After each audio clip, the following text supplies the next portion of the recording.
Before we start, I want you to hit that red subscribe button so that you never miss out on any of our videos. Hey guys, what's up and welcome back to Luxury Kings. Here are the most expensive items sold that don't actually exist. Number 7 Sword, Age of Wulin, $16,000. This is a bit different than the ones we've already covered because it was bought before it was even released in-game. In December 2011, a man won an auction for a special sword that was scheduled to be released in the game of Age of Wulin. But that sword would not be his until the spring of the following year. He did, however, get a plaque of recognition of his winning bid, so that's something he could have used to make his friends jealous.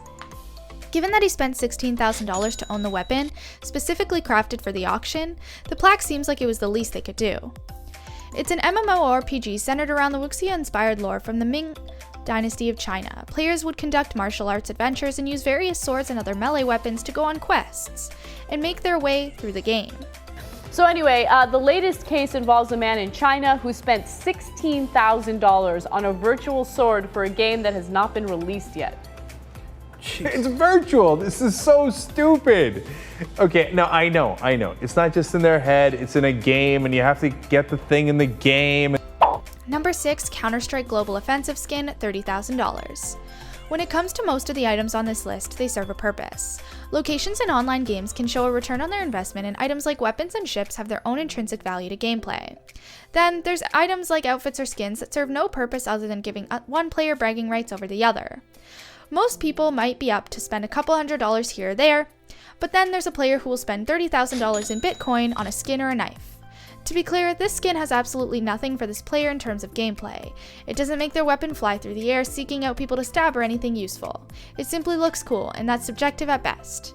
For some reason, skins for Counter-Strike are highly sought after, and while it may seem like a lot of money, who are we kidding? It is a lot of money. It's not that unusual for people to spend tens of thousands of dollars on similar items.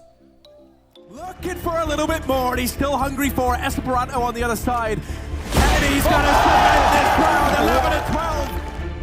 Neo would have gone down for sure. If he throws a Molotov a second later, he gets the kill! What the hell is that? What can he hit? He's back! It's 2-on-1! Number 5, Ethereal Flames War Dog, Dota 2, $38,000.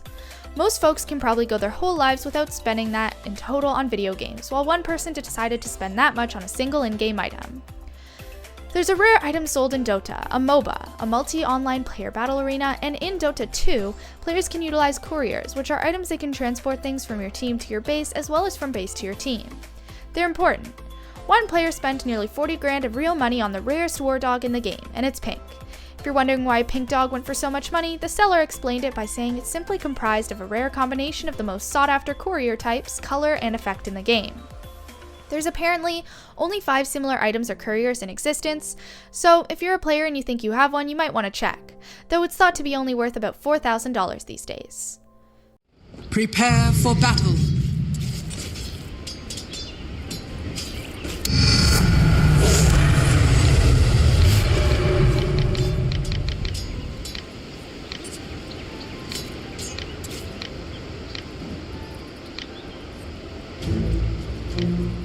Number 4, Amsterdam Second Life, $50,000. Online games have evolved a lot since they were first introduced, but one of the most popular ones from the early 2000s was Second Life. Now, they created a replica of the Dutch city of Amsterdam and sold it on eBay, and as you probably know, Amsterdam has a bit of a red light district where adults do naughty things for money. When the game introduced a version of the city, it should not surprise you that people were focused on that district. What is most surprising about the sale of this virtual city was $50,000 to a lucky bidder believed to be in the Netherlands. There's not else much known about the person who won the auction, but we can imagine they have a certain affinity or beautifully rendered Dutch canals and streets.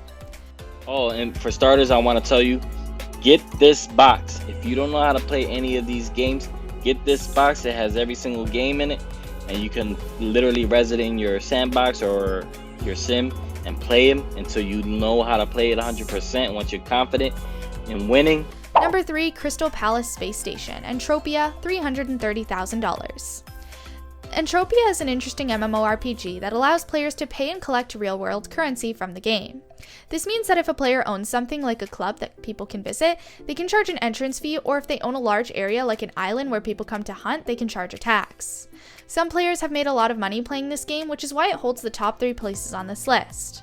For For the first Entropia entry, we have the Crystal Palace space station, which sold for $330,000 in an online auction. But this allowed for a return on investment because for every shop and transaction that exists on the virtual space station, the owner was able to charge a fee or a tax. Now, this might seem like a massive price tag, but the next item on our list is nearly double the amount. Now, sorry about that. Let's keep going. This is basically sort of the main area. This is where you'll go when you want to, grab some, ammo. Oh. Number 2, Club Never Die, Entropia, $635,000. Now, this is a popular nightclub in the same universe as before. It sits on a giant asteroid that orbits the planet Calypso and was the most expensive virtual item ever sold when it was purchased by John Never Die Jacobs in 2005 for $100,000. He was able to see a return on his investment when he sold it for a whopping $635,000, after breaking it up and selling one part for $300,000 and another for $335,000.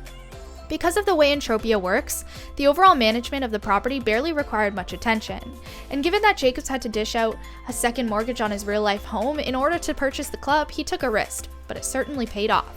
Here, all my videos, there's one thing in common: you don't see anybody. Look at this. Wide open plot of land, nothing. This is a racetrack. Look at that, it's a racetrack here. And cars exist right now. Why aren't we having races on these things? Number 1, Planet Calypso, Entropia, $6 million. When Entropia launched, it all started on a single planet called Calypso. The planet was sold at an auction for a whopping $6 million to see virtual worlds. The planet was put up for sale at Minarch in 2011, and through the DLC was to undertake the management of Planet Calypso and introduce new planets to the Entropia universe. From that point forward, all revenue earned through various means by the planets would funnel into their pockets. $6 million may sound like a lot of money to spend on a planet that doesn't exist. But according to Mindark, Planet Calypso was home to more than $428 million in player-to-player transaction in 2010, and this was definitely an investment for the company who intended to take over management of the planet. But thanks to the failure to follow through with all their payments, Mindark terminated the deal later in the year and went on to sell $100 land deeds to the planet to whoever wanted them. So I wouldn't spend too much time trying to hunt other things. This is going to be something you want to take level 0 mobs, maybe a level 1 mob with. But this brings us to the end of our video. I hope you enjoyed it. Hit like if you did, and don't forget to subscribe to our channel so you don't miss out on any of our videos in the future. Also, watch the 2 videos that are on your screen, because I'm sure you'll love them. And with that, I'll see you in the next video.